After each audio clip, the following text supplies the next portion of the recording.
Hello and welcome back. Thanks for being here. You are listening to Mums on a Mission, another episode of Mums on a Mission, and I am your host, Julie Hatch.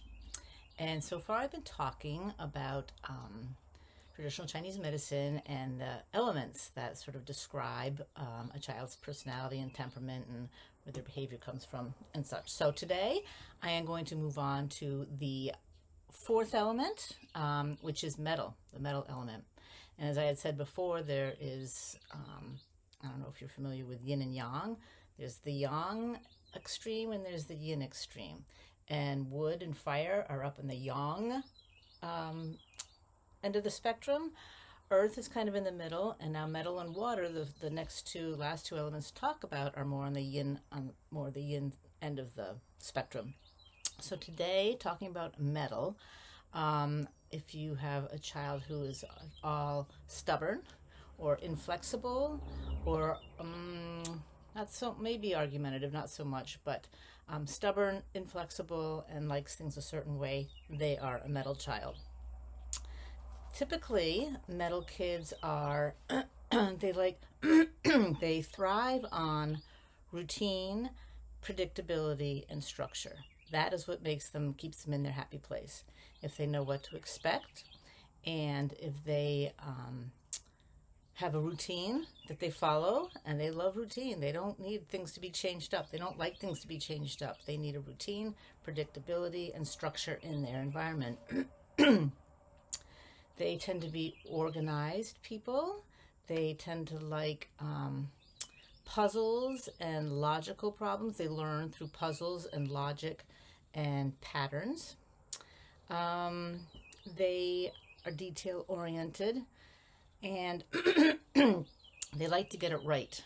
They like to get things just so, and they often can't move on to another task until they have gotten this one task completely right. So if you're trying to move your child along and say, okay, just clean up, they might need to clean up in a way that is exactly right, where the toys go exactly where they belong, and don't try to get them to move along faster until that is exactly right. There are different degrees of this. The most extreme is a tendency to OCD, obsessive compulsive disorder, where they cannot do anything without having that one thing perfectly right. For instance, there's some kids I know of who it takes a lot to get them out of the house in the morning because they need to keep checking their backpack or their whatever they're taking to school, make sure that their lunch is there, make sure their pencils are there, make sure everything's there, and they have to keep rechecking. They can't just check once and be fine with it.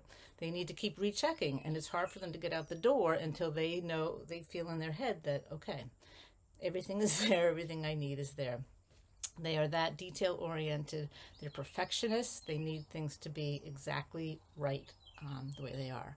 The nickname for metal children are the alchemist and also the true judge, because metal children have a strong sense of right and wrong and justice. They know right from wrong very easily, and they don't like to be wrong. They don't like to break the rules. They like to know what the rules are, and they don't like to break the rules. Also, metal kids are very sensitive. They feel things really deeply. They are they're sweet tempered kids. Under this metal inflexible surface, they feel very deeply about other people and about their environment around them, to the degree that metal children are easily embarrassed. They are the one kind of child that you do not want to embarrass publicly or humiliate, because they take it very, very seriously. They're very sensitive about that. And it definitely causes more harm than good if you are yelling at them and it causes them to feel really embarrassed. That's a really weak point of the metal child, is they get embarrassed really easily, and they do not like that. Tend to perfection. They're not particularly active or inactive. They're active, but they're not overly active. They just sort of have a nice balance of activity. They are strong-willed. They are stubborn. Again, because they are metal, they are inflexible, and they will come out with a lot of stubbornness and maybe arguing because they're so stubborn. and not being able to be flexible, not being able to go with the flow. That is not the metal child at all. They don't go with the flow. And again, they try really hard. They want to do it right. They really want to do it right. So going along with this inflexible aspect of being a metal child, not good at adapting or adjusting to a change in schedule or change in their day or a change in life. They really need predictability. They need to know what's happening. They need to know what the plan is for the day or for the week. They need to know who's going to be picking them up at school, what after school activity do they have. They need to know exactly what's coming up in today and tomorrow and perhaps for the rest of the week, but certainly for today. And if a monkey wrench gets thrown into that and all of a sudden somebody different is picking them up or their after school activity got canceled, that can throw them into a big tizzy because it threw a monkey wrench into their whole routine, their whole what they were expecting. And when things change and things don't happen as they were expecting, they have a hard time with it. They will dig their heels in and become really stubborn and really inflexible. And you try to get them to say, okay, just, Mom, this is the way it's going to be because the schedule has changed or the person has changed. They have a hard time with that, and they'll stick their heels in and they won't go with it. They, as I had said, they may tend towards a little bit of OCD because they are so stuck in their routine, stuck in the way that things are supposed to be, and they can't move on. They can't just let something go and move on. If whatever's not working, if they can't find their pencil that they wanted, or if they can't, or if they're getting picked up by somebody different from school, they can't just let it go. They have to harp on it, and they have to, redo it, find that pencil and pack it in the right way. They're kind of obsessive about things being right. That's just the way, that's what a good way to describe them. When they are extreme metal, they get obsessive about things. Again, strong sense of right and wrong. My oldest son is a metal type, and he was not a difficult child at all because he knows right from wrong, and he was very he followed the rules. He didn't like to get in trouble, for one thing. He hated being yelled at, so he followed the rules, and he knew what the rules were. And he was very aware of who was breaking the rules and who was not breaking the rules. He knew right from wrong. So it didn't take much disciplining of him because he knew the rules. And if he broke it once, he would rarely break it again, at least to the point where he was caught. They don't like getting in trouble, so I guess that if he broke rules, he was making sure that he wasn't going to get caught doing it. So they're pretty easy kids in terms of discipline because they don't want to get in trouble, and they know what they're supposed to be doing, what they're not supposed to be doing. And they know what the other kid next to them is supposed to be doing or not supposed to be doing, which can be helpful or not helpful sometimes. And now, my oldest son, he's a scientist, which works perfectly for his personality and temperament because everything is in order and predictable and just so, and so it fits right in with his personality.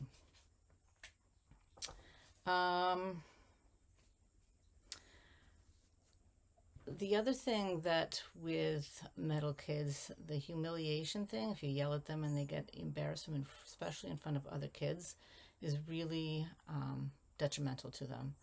If you have a metal child, be really careful about how you discipline or reprimand or correct them, even if it's just a correction. Just be aware that they're really sensitive to it. And which actually this is true for pretty much any child. Kids, especially metal, but all kids don't like to be humiliated or embarrassed or yelled at in front of people. And I think that we as parents are maybe not so aware as to how they feel when we're yelling at them, or trying to, maybe don't even mean to yell, but just trying to correct them and help them to do what we're asking them to do, or whatever it may be. But in any case, there was a story that I saw down at this restaurant near me, an outdoor restaurant, and there was a child who was probably about 6 or 7 years old, a boy, with his younger sister and his mother and his grandmother. They were sitting outside, and they were chatting. The daughter and the mother and the grandmother were chatting, and this little boy caught the eye of a little puppy dog that was tied to another patron's chair. So he went over, the man who owned the dog invited the boy to come over and pet the dog. He was a friendly dog, a puppy.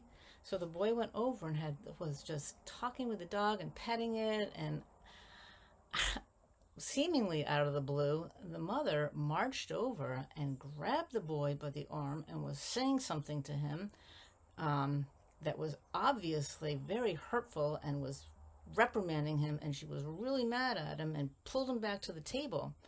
And he felt horribly. He was so embarrassed. I'm not sure what she said. I don't know what he did wrong. Maybe he wasn't supposed to go touch unfamiliar dogs. I don't know what the deal was. Nothing was obvious. But she was really mad, and she was taking it out on him. So after this, she continued to be really angry with him, gave him the cold shoulder, and he would climb up in her lap, and he was saying, trying to get her attention and saying he was sorry, and was snuggling up to her, and she wouldn't have anything of it. And he just felt, you could tell she was just making him feel so badly about himself, so humiliated for whatever he had done. He felt so badly. Eventually he went sulking off by himself to the far end of the outdoor restaurant. And then the mother felt badly, and she went over and tried to bring him back. And the whole thing was just, it seemed like it was just way out of hand, because she got it seems like out of context, too pissed off at him, too mad at him, and she made him feel it. So that was a painful thing to watch a child who was just so humiliated and embarrassed for I don't know what reason, and maybe he doesn't even know what reason. But anyways, the point being that be careful when you are reprimanding or correcting your child. Be really aware of how sensitive they are to that, and who is around, and who's listening, and who's paying attention. And metal kids are really very, very sensitive. That's the one thing you don't want to do with them, is humiliate them or embarrass them. So I've been asked questions sometimes, like especially pertaining to metal kids, is that you can't always control the environment. And a lot of what I talk about is, for all of the element types, is the environment, and providing them with motivators, good things, and trying to minimize the stressors or the triggers that's going to set them off. And that's not realistic. You can't do that all the time. And so I've had people say, well, the schedules change, and sometimes she just is going to have to go with it and deal with it. Or, things change, things become, a monkey wrench gets thrown in, and you can't control for that. And sometimes you're just going to have to handle it, which is true. There's this saying, prepare the child for the road, not the road for the child, meaning the child, the more challenges they meet, and the bumps in the road, and the twists and the turns, that helps to build resilience and confidence in knowing that they can handle adversity. So you don't want to prepare the road for the child. But so what I'm talking about in terms of avoiding triggers and providing motivators is just as a basis, a place to start, so that you know what the triggers are, what is going to set them off, what is going to make them feel better. And no, you can't control the situation. Sometimes things do change, schedules change, things happen in an environment, and a child is going to have to deal with it. But the point is that if we know what's going to set them off and where their difficulties are, then we know how to start handling them and help the child handle when stressors and triggers come along. So what I'm talking about, again, is not to manipulate the environment so that your child never deals with anything that triggers them off or sets them off, but rather know what it is and then help them figure out how they're going to respond and how they're going to handle it.